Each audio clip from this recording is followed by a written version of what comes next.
Bonjour et bienvenue dans le journal de l'emploi. Vous êtes de plus en plus nombreux à vouloir vous lancer dans une carrière dans la communication ou le journalisme.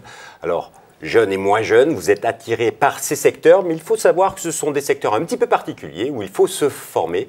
C'est ce que nous allons voir avec Florence Guépé. Bonjour. Bonjour. Vous êtes directrice générale du CFPJ, pour Centre de formation et de perfectionnement des journalistes, mais pas que aujourd'hui, c'est pas que les journalistes qu'on a chez vous. Non.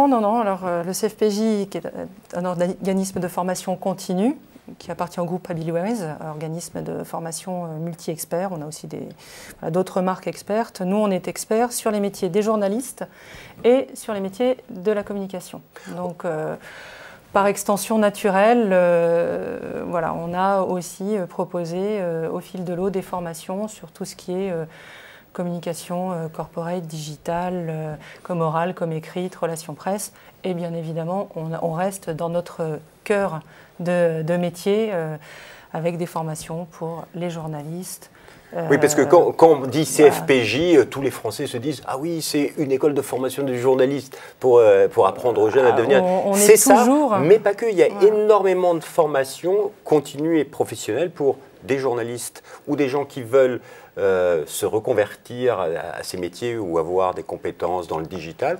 Tout ça, c'est quelque chose que le CFPJ aujourd'hui offre. Tout à fait. Alors, la partie journaliste, on couvre toujours l'ensemble des domaines qui font la force de notre organisme et de votre marque. Et de notre marque. Et c'est la raison pour laquelle de nombreux journalistes ou professionnels des médias viennent chez nous. Formation audiovisuelle, radio, TV, presse, écriture journalistique et aussi tout ce qui est formation un peu innovante sur la réalité virtuelle, le data journalisme, la data vise. Parce qu'aujourd'hui, il faut le dire, c'est un secteur qui est en totale révolution. Oui, le secteur des médias, de la communication, c'est difficile. Oui, effectivement, on couvre des domaines qui sont en pleine disruption et en profond bouleversement. Aujourd'hui, c'est pas nouveau, je vous apprends rien, le digital a cassé les usages dans les entreprises et chez les professionnels des médias, les professionnels de l'information et de la communication, c'est encore plus vrai. Aujourd'hui, tout le monde communique sur tout, à tout moment. C'est de plus en plus compliqué de trouver une information juste et de qualité. Dans les entreprises médias, les rédacteurs travaillent avec les équipes marketing, communication, digitale, et tout ce petit monde travaille au service de la production de l'information et de sa diffusion. Il faut avoir aussi des compétences techniques de plus en plus poussées quand on est des fois sur de la programmation sur un site. Il faut être en capacité d'écrire pour le web. Aujourd'hui, ce n'est pas uniquement écrire un texte, c'est être capable de produire de l'image, de l'interview, du contenu qui évolue en temps réel. Enfin voilà, il y a des choses évoluent et très très vite sur ces secteurs. Et c'est des formations de perfectionnement que vous proposez. On peut trouver des solutions à ces évolutions chez vous? Oui, bien sûr. On propose des formations courtes, longues, voire certifiantes et diplômantes sur l'ensemble de ce qui peut, on va dire, aider les professionnels des médias et de la com et plus largement toutes les personnes qui sont amenées aujourd'hui à communiquer. On a beaucoup de gens qui viennent chez nous, je parlais d'un fondamental qui est l'écriture journalistique, des gens qui sont ni journalistes ni communicants qui viennent suivre ces formations pour parfaire leur façon d'écrire. Le digital, je le disais tout à l'heure, a démultiplié la production de contenu. Aujourd'hui, l'important c'est de produire des contenus justes, pertinent, et c'est là où un organisme de formation peut aider les journalistes, les communicants, et certes tout le… J'ai bien entendu qu'il y a toutes les solutions, toutes les formations possibles. Ce sont des formations sur catalogue, c'est des formations que vous pouvez construire ad hoc? On propose sur notre catalogue plus de 300 formations, 340, sur tous les domaines que j'ai plus ou moins cités. Radio, TV, technique d'écriture, gestion de projet web, communication digitale, social media. On a aussi une brique plus leadership avec tout ce qui est posture de prise de parole, le média training, communication de crise. Donc ces formations, elles sont courtes, longues, présentielles, mixtes. On intègre de plus en plus de modules distinciels dans nos formations. Donc on vient chez vous et puis après on suit... Ou avant ou après, voire 100% distanciel. On s'est lancé dans la production de parcours VOD sur donc format mobile. On en a déjà produit 4 sur le storytelling, la prise de parole, le métier de social media manager. Et là, on va sortir filmer avec un smartphone. Donc voilà, c'est très très large. Et en intra sur mesure, donc pour les entreprises, c'est encore plus à la mesure des attentes des entreprises sur des préoccupations, on va dire, d'employabilité, d'évolution des compétences. Chez vous et sur un brief très précis. Voilà. Et on va accompagner des équipes de responsables de communication à mieux utiliser les réseaux sociaux, par exemple, ou on va accompagner des grandes entreprises médias à opérer leur transformation digitale sur...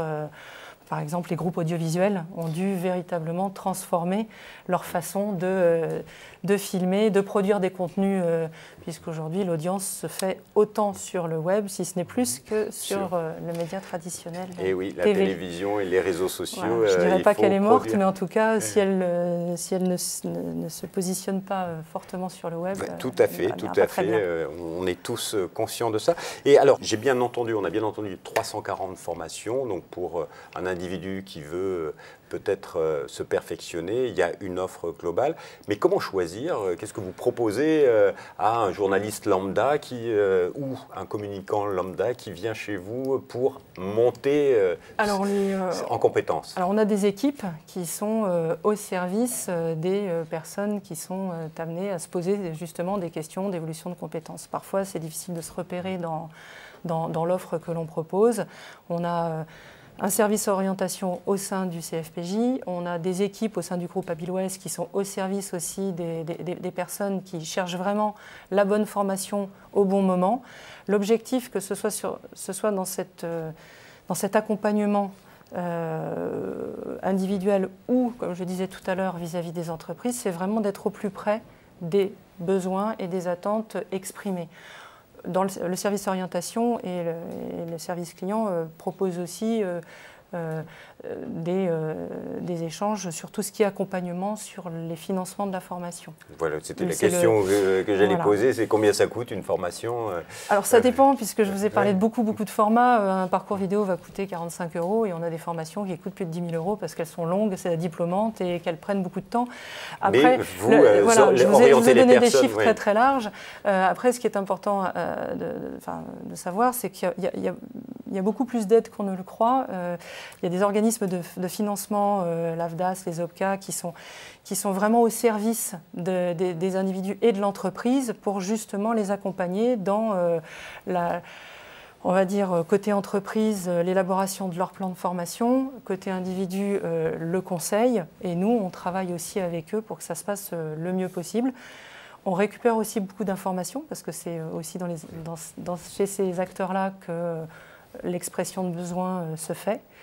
Et puis ce que je n'ai pas dit tout à l'heure dans ce que propose le CFPJ, et ça c'est le côté un peu laboratoire inspirationnel du CFPJ, c'est qu'on est experts médias et communication, on travaille avec des experts des médias et de la communication pour élaborer, construire nos formations. On a bien évidemment des experts en ingénierie pédagogique chez nous, mais pour proposer des formations qui sont au plus près de la réalité des métiers d'aujourd'hui et j'espère un peu de demain. Et donc ce sont des professionnels qui interviennent. Ce sont des professionnels qui forment. Et voilà. Donc ça nous permet aussi d'avoir ce côté laboratoire. On est à l'affût des nouvelles tendances. On essaie de comprendre comment vont évoluer les métiers, quel sera le métier de journaliste dans 5 ans, c'est une de nos préoccupations. Est-ce qu'il y aura encore des gens de la com dans les entreprises alors qu'aujourd'hui tous les collaborateurs sont amenés à communiquer sur une marque. Donc c'est vraiment ce côté laboratoire que l'on vit au quotidien au 35 rue du Louvre et que l'on fait vivre aussi à nos clients, à nos stagiaires, par le biais d'événements qu'on organise tout au long de l'année, sous forme de petits déjeuners ou d'after-work, sur des thématiques Donc une offre globale, voilà, plein de formations avec des experts, une attention, oui, une orientation proposée. En fait, l'envie d'accompagner des gens dans leurs besoins tout au long de leur vie, de se nourrir, de se réinventer et de devenir toujours aussi... en proposant également des parcours avec des formations qualifiantes et certifiées. En fait, on voit de plus en plus des gens très acteurs de leur formation, des gens qui se forment tout seuls d'ailleurs chez eux sans passer par des organismes comme les nôtres, mais qui ont besoin à un moment donné de valider leurs compétences, de valider leurs acquis, d'être rassurés aussi. Tout n'est pas disponible de manière pertinente sur le web aussi pour s'auto-former. Et puis on n'enlèvera jamais l'intérêt du présentiel et de l'interaction. Dans toutes les formations, on a besoin de partager, de co-construire. On propose des formations qui sont, comme je disais tout à l'heure, très concrètes, plongées dans l'action. On a beaucoup de formations techniques. Apprendre à tourner avec une caméra, ça ne s'apprend pas dans sa chambre le soir. C'est un vrai métier. Voilà, c'est un vrai métier. Et c'est vraiment c'est ça qui fait le sens de notre métier, et c'est ce qui donne envie, je le disais tout à l'heure, de se lever tous les matins. C'est de se dire que les gens qui passent chez nous repartent grandis, rassurés. Parfois, on a beaucoup de gens qui se disent « Oh là là, j'ai fait l'EFAP il y a 20 ans, je sais plus ce que c'est qu'un métier d'attaché de presse. Est-ce que ça existe encore ? Ça, c'est encore un sujet. » Voilà. Et pareil, pour des journalistes, on a aussi une petite brique de validation des acquis et de bilan de compétences qu'on fait et qui permet à des journalistes de métier, mais qui n'ont pas forcément eu un diplôme il y a 20 ans, de valider leurs acquis après une belle carrière dans un média. Eh bien, voilà, le CFPJ n'a plus de secret pour vous, vous l'avez compris, c'est un centre de formation qui peut vous amener au métier de la communication et du journalisme. Florence Guébé, merci beaucoup. Merci à vous. Quant à nous, on se retrouve bientôt pour un nouveau journal. En attendant, vous pouvez aller tout de suite sur le site www.cfpj.com. Au revoir et à bientôt.